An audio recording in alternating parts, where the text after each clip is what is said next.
Happy Janmashtami. আজকে বীরভূম জেলায় যে অঙ্গনওয়াড়ি ওয়ার্কার হেল্পার নিয়োগ চলছে তার 4টে প্রশ্নের উত্তর নিয়ে উপস্থিত হয়েছি। যেই প্রশ্নগুলো বারবার আমার দুটো চ্যানেলেই পাচ্ছি, অ্যাডভান্স বেঙ্গল এবং ওয়েস্ট বেঙ্গল অ্যাসপিরেন্স হাব। তো আজকে সেই 4টা প্রশ্নের উত্তর দেব সংক্ষিপ্তভাবে। কী কী প্রশ্ন? এই যে ইন্টারভিউ হচ্ছে বা ইন্টারভিউ যারা দিয়েছে তাদের রেজাল্ট কবে প্রকাশ হবে? দ্বিতীয় প্রশ্ন হচ্ছে হেল্পার পদের রেজাল্ট কবে প্রকাশ হবে? তৃতীয় প্রশ্ন হচ্ছে ওয়ার্কার পদের লিখিত পরীক্ষার যে রেজাল্ট প্রকাশ হয়েছে তার সেকেন্ড কোনো লিস্ট প্রকাশ হবে কি না। এবং 4 নম্বর প্রশ্ন হচ্ছে যে বীরভূম জেলাতে নতুন করে কি নিয়োগের কোনো সম্ভাবনা রয়েছে?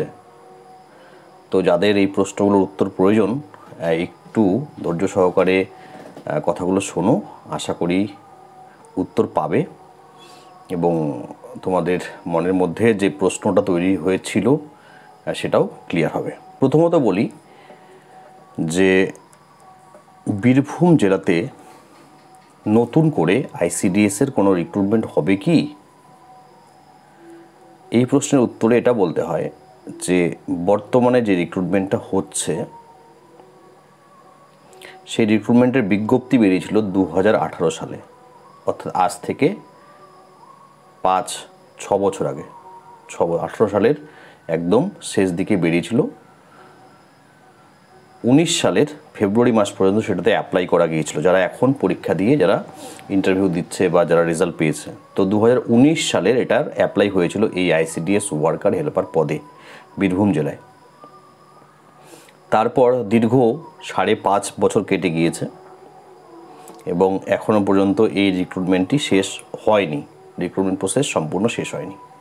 তাহলে ধরে নিচ্ছি যে 6 বছর হচ্ছে লেগে যাচ্ছে এই যে রিক্রুটমেন্ট যেটা শুরু হয়েছিল 2019 সালে সেটা কমপ্লিট হতে।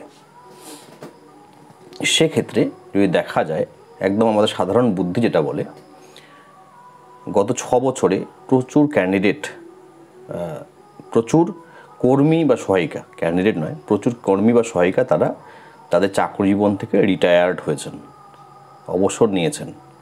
ফলে একটা বড় সংখ্যায় শূন্যপদ বীরভূম জেলার বিভিন্ন সাবডিভিশনের বিভিন্ন ব্লকগুলোতে বা বিভিন্ন অঙ্গনওয়াড়ি সেন্টারে তৈরি হয়েছে।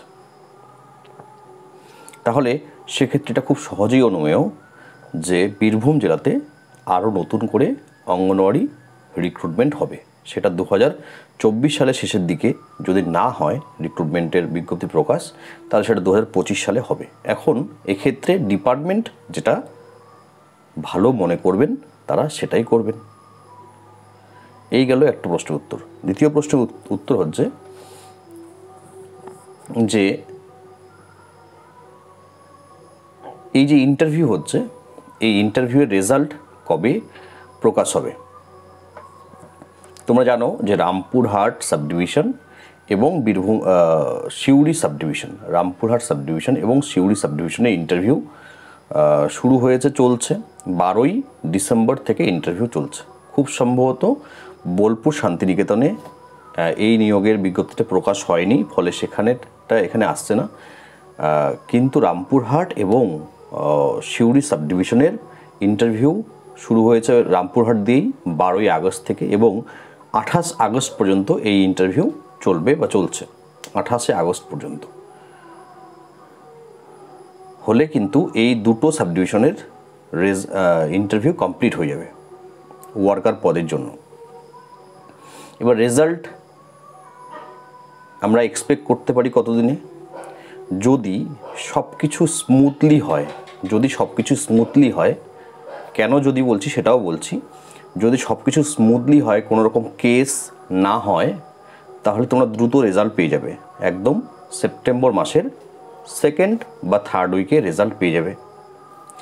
এবার যদি কোনো রকম কোনো সমস্যা হয়, কেস হয়, তাহলে সেক্ষেত্রে রেজাল্টটা পিছিয়ে যাবে, হতে পারে ডিসেম্বর মাসে তোমাদের এই ইন্টারভিউয়ের রেজাল্ট প্রকাশ হচ্ছে। এখন কেস হয়, কেসের কথা কেন বলছি, তোমরা জানো যে সিউড়ি সাব ডিভিশনের যে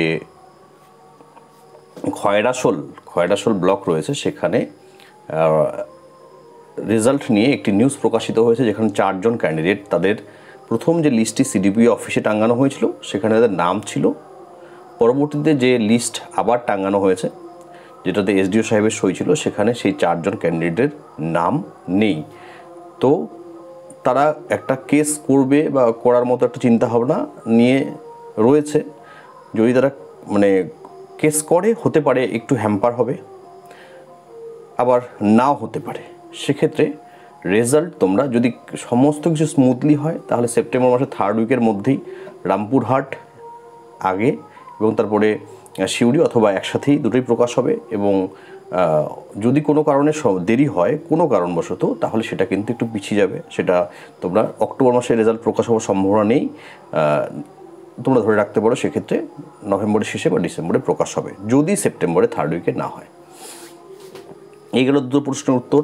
তৃতীয় প্রশ্ন হচ্ছে হেল্পার পদের রেজাল্ট কবে প্রকাশ হবে? যারা তোমরা হেল্পার পদের জন্য পরীক্ষা দিয়েছিলে রামপুরহাট এবং হচ্ছে সিউড়ি সাব ডিভিশনের বিভিন্ন ব্লক থেকে, যারা তোমরা এই লিখিত পরীক্ষা দিয়েছো, তোমরা এখন অধীর আগ্রহে আছো যে কবে প্রকাশ হবে। তো তাদের জন্য বলি যে তোমাদের রেজাল্টটা খুব দ্রুত প্রকাশ হবে, অপেক্ষা তোমাদের শেষ। ইন্টারভিউটা যেহেতু শেষ হচ্ছে, যেহেতু ওয়ার্কার পদের ইন্টারভিউ শেষ হচ্ছে, ইন্টারভিউ শেষ হওয়া মাত্রই 2-4 দিন 7 দিনের মধ্যে হচ্ছে তোমাদের হেল্পার পদের রেজাল্ট প্রকাশ হবে। তাই তোমরা ইন্টারভিউর প্রস্তুতি নাও। আর যারা হেল্পার পদে ইন্টারভিউতে যারা ডাক পাবে, তাদের যদি নোটস প্রয়োজন হয় তাহলে আমার সঙ্গে তোমাদের যোগাযোগ করতেই হবে। আমার হোয়াটসঅ্যাপ নাম্বার তোমরা জানোই, আমার হোয়াটসঅ্যাপ নাম্বারে তোমরা প্রয়োজনে আমার সঙ্গে নোটসের জন্য যোগাযোগ করতে পারবে। এই গেল একটা কোশ্চেন। 3টা কোশ্চেন আমি উত্তর দিলাম। 4 নম্বর কোশ্চেন হচ্ছে যে সমস্ত ব্লকগুলোতে ওয়ার্কার পদের রেজাল্ট প্রকাশ হচ্ছে লিখিত পরীক্ষার, সেখানে কি কোনোভাবে কোনো সেকেন্ড লিস্ট আসতে পারে? অর্থাৎ ওয়ার্কার পদে কি কোনো সেকেন্ড লিস্ট আসতে পারে? রামপুরহাট সাব ডিভিশন এবং সিউড়ি সাব ডিভিশনে যে সমস্ত ব্লকগুলোতে ওয়ার্কার পদের রেজাল্ট প্রকাশ হয়ে গিয়েছে, ইন্টারভিউ হচ্ছে বা হয়ে গিয়েছে, সেখানে কি কোনো সেকেন্ড লিস্ট আসতে পারে? তাহলে আমি এক্ষেত্রে বলবো যে এই ক্ষেত্রে সম্ভাবনা 0 বরাবর। সেকেন্ড লিস্ট আসার সম্ভাবনা 0 বরাবর, কারণ প্রতি একটি পোস্টের জন্য 5 জন ক্যান্ডিডেট ইন্টারভিউ দিচ্ছে, প্রতি একটি পোস্টের জন্য 4 থেকে 5 জন ক্যান্ডিডেট ইন্টারভিউ দিচ্ছে। ফলে সেকেন্ড লিস্ট আসার সম্ভাবনা নেই বললেই চলে, একদম 0 বরাবর। এই ছিল তোমাদের অনেক ধরনের প্রশ্ন, অনেকের প্রশ্ন বারবার করে পেয়েছি, সেগুলোর উত্তর আশা করি তোমাদের এটা ভালো লাগবে। ধন্যবাদ।